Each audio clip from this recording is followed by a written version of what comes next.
cette caméra parce que ça fait 10 ans que je me dis il faut que tu filmes des choses, que ce soit pour raconter des histoires aux gens, même si ça intéresse pas tout le monde, que ce soit aussi pour me créer des souvenirs à moi, parce que déjà de base je ne prends pas beaucoup de photos, mais alors les vidéos, il faut documenter sa vie, il faut avoir des souvenirs en fait de ce qui se passe, surtout que c'est une période très compliquée, importante de ma vie, parce que je suis actuellement à la fin de mes études. Le problème c'est que je suis dans un flou, je ne sais pas ce qui va se passer dans ma vie. Actuellement je suis dans mes 2 derniers examens, normalement les 2 derniers examens de ma vie, si tout va bien. On touche du singe, on touche du bois. Mais tant que je n'aurai pas les résultats de ces examens, ben je ne sais pas si je resterai étudiante, si du coup je garde mon job étudiant, si je continue à économiser, et en même temps je vais peut-être pouvoir commencer à travailler, je vais être diplômée, devoir trouver du travail, peut-être trouver un appartement, genre commencer à vivre seule, avoir une vie seule. C'est un peu le flou. Je suis revenue de mon premier examen hier et je me suis dit qu'il me fallait du temps juste pour moi, pour souffler avant de repasser à l'examen numéro 2, qui est d'ailleurs le pire. Du coup, je me suis dit qu'il me fallait me sentir bien dans mon environnement, faire des choses qui me font me sentir bien parce que je suis un peu dans un down, parce que justement toutes ces incertitudes, tout ce flou, c'est pas facile à vivre. Donc on essaie de faire des petits trucs qui nous font du bien. Ça fait 10 ans, peut-être un peu moins quand même, je devais avoir 13-14 ans quand j'ai peint une toile tout en noir et que j'y ai peint des dessins tribaux en blanc. Je crois que c'est un papillon et un loup. C'est tellement moche que je m'en sers comme porte-sac. Ça manque de couleurs, c'est un peu... Ouais, c'est déprimant, on va dire que c'est déprimant. Hein. Et surtout, ça ne me ressemble absolument pas. J'ai peint ça pour quelqu'un d'autre. Et au final, j'ai jamais donné, donc c'était juste resté là. Et c'est moche, hein, on va pas se mentir, c'est laid. Donc j'ai cherché quelques petites inspirations sur Pinterest et je pense qu'on va en faire une. Voilà. Je me suis donc dit, avant de faire quoi que ce soit, quel est le meilleur blanc pour recouvrir efficacement du noir.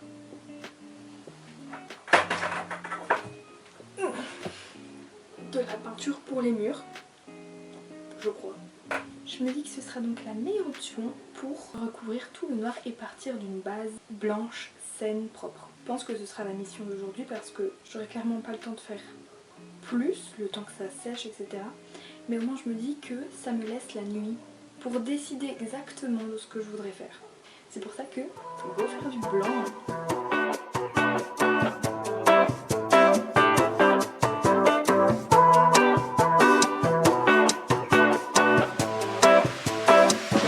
Ah mais c'est pas du blanc.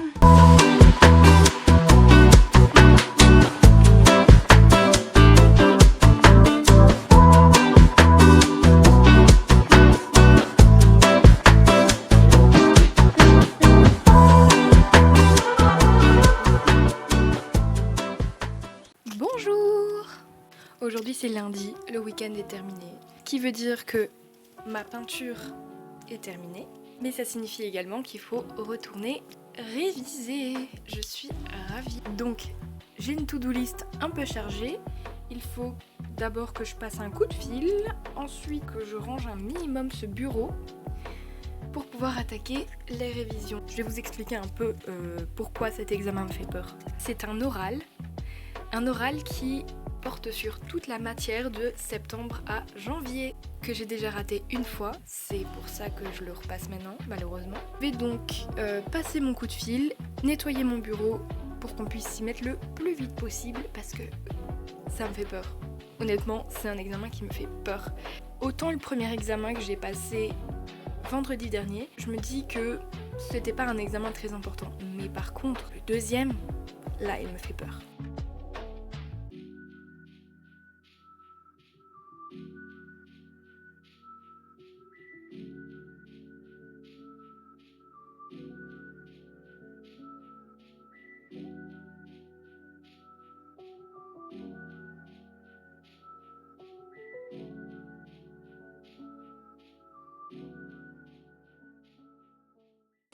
Bonjour! Aujourd'hui on est le jeudi 27, 28, un des deux. Et je n'ai pas vraiment filmé les 3 derniers jours de révision parce que c'était un peu chaotique. Mais aujourd'hui il est temps. Demain c'est le jour de l'examen, le jour fatidique de l'examen. Je vais donc partir chez une copine pour aller réviser à 2 et pour être déjà à Charleroi demain pour pouvoir être au taquet pour mon examen. On croise les doigts et on y va.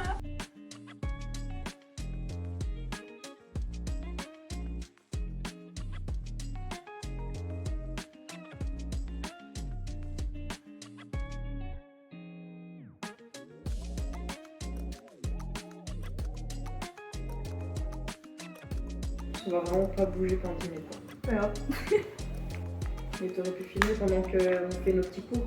Oh bah, Comme ça après tu vas t'inquiète, accélérer. on en fera encore après.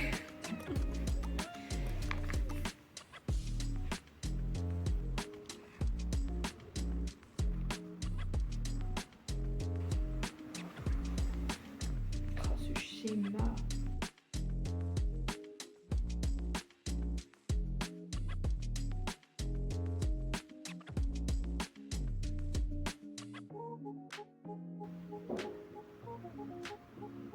J'ai une question.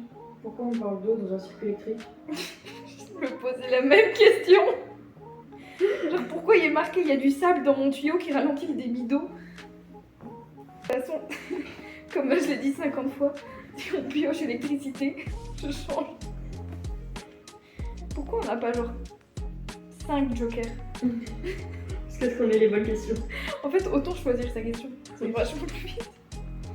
Mais ce serait fou de pouvoir passer l'oral 2 fois. C'est sûr, dans les 2 fois, il y a au moins une fois où t'as la chance de passer. Mais c'est déjà la deuxième fois. Ah ouais. Et oui, la première fois, ça comptait pour du beurre. On n'était pas concentrés. Ah ouais, c'était un jeu, tu vois, on n'avait pas vraiment bien révisé, on était pas à Donc fond. on avait vraiment pas bien révisé. Non, c'était chaotique. Bon, les ampères, les trucs, elles vont se faire foutre.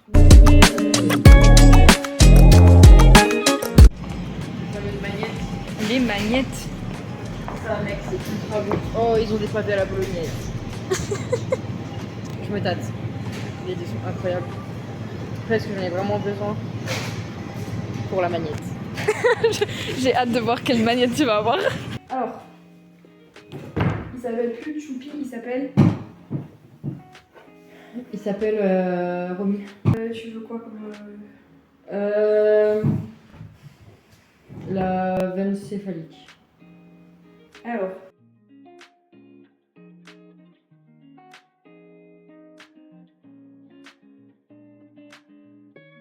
Tu prends une patte entre l'index et le pouce et les autres doigts maintiennent l'autre patte, comme ça ils sont croisés, ils peuvent pas bouger. Et toi, avec ton autre main, tu lèves sa tête comme ça.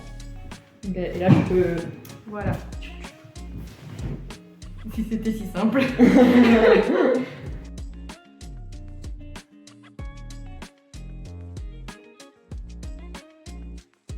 Contention psychologique. Ça fonctionne pas sur les chocs. Ils sont explosifs, il n'y a pas d'échelle d'agression, mais ils ont un quota patience et une fois que c'est dépassé...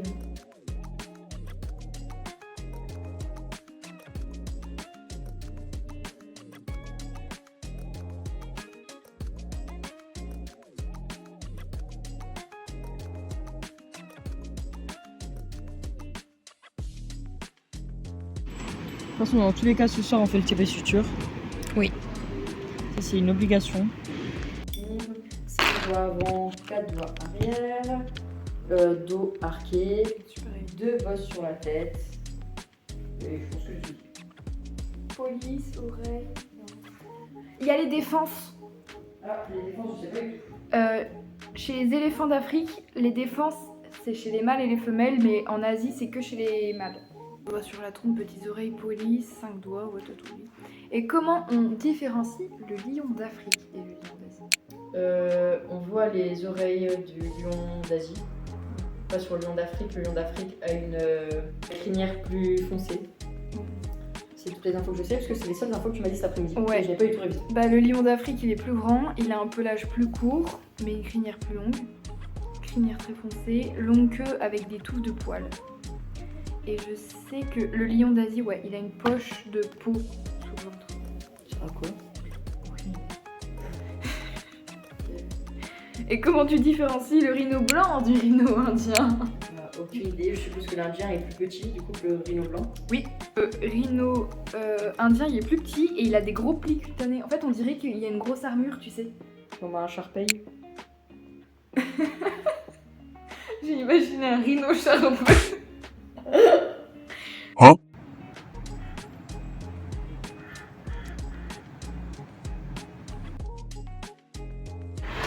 Je n'ai aucune motivation. Être à deux et au moment de le lâcher, on le pousse un peu comme ça. Et nous on recule un peu comme ça.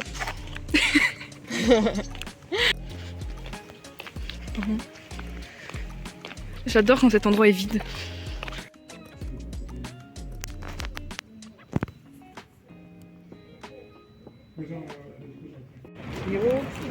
Ça va au fait? Ouais, t'as vu la story time de Kyo?